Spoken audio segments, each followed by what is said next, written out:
Salut chers internautes et bienvenue à notre séance de coaching en ressources humaines. Nous sommes dans la gestion du temps ou comment gérer son temps en entreprise afin d'être très efficace. Nous avons commencé déjà la séance passée par sortir l'importance du temps et nous avons défini le temps. Nous allons commencer aujourd'hui dans la même série de la gestion du temps en parlant des propriétés du temps.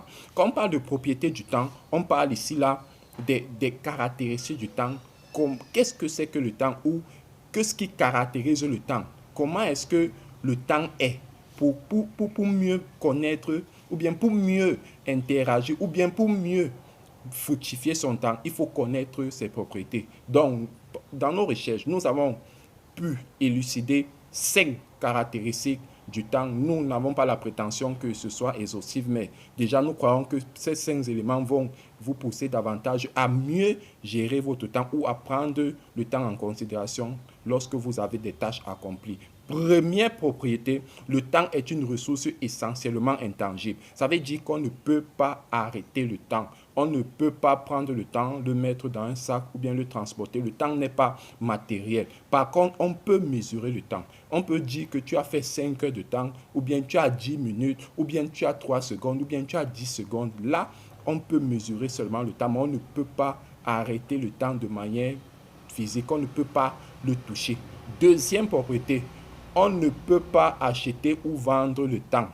Ça veut dire que si il y a deux personnes, il y a l'un qui, pendant ces 2 heures, n'a rien fait pendant ces 2 heures, il ne peut pas prendre ces 2 heures, les vendre à celui qui en a besoin. Parce que justement, pendant que les 2 heures sont en train de passer, ces mêmes 2 heures sont aussi en train de passer chez son voisin ou bien chez celui vers qui il veut vendre son temps. Donc, ce n'est pas possible. On ne peut pas acheter ou vendre le temps. On ne peut pas acheter ou vendre le temps. Troisième propriété, on ne peut pas arrêter le temps. On ne peut pas étirer le temps. Le temps n'est pas élastique, comme les uns et les autres ont souvent d'habitude de le dire. Le temps n'est pas élastique. Le temps qui est passé est passé. Et les choses suivent, les éléments suivent leur cours. Ça veut dire que si 2 heures sont passées, que vous n'avez rien fait, ces 2 heures sont passées et vous n'avez rien fait.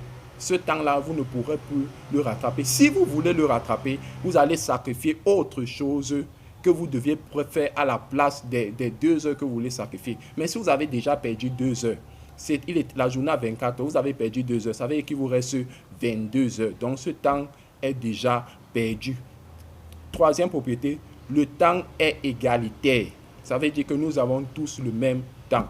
Les pauvres, les riches, le président, le pousseur, les animaux, même la végétation, nous avons tous le même temps. C'est 24 heures la journée, nous avons tous 24 heures la journée.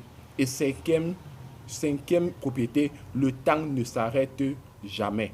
Il faut le dire, le temps ne va pas s'arrêter. C'est nous qui nous arrêtons. Les hommes meurent, les animaux meurent, les plantes meurent. Les hommes naissent, d'autres meurent, mais le temps ne fait qu'avancer. Aujourd'hui, nous sommes dans les tiers. Après, nous serons dans les secondes. Après les minutes, après les heures, après le jour, après les semaines, après le mois, le temps est égalitaire. Nous avons tous le même temps. Bon, en ce qui concerne les propriétés du temps, aujourd'hui, nous avons terminé. Je crois que vous avez été édifiés et que vous saurez maintenant bien gérer votre temps, que ce soit en entreprise, parce qu'il faut le savoir. Bon, le coaching, si ça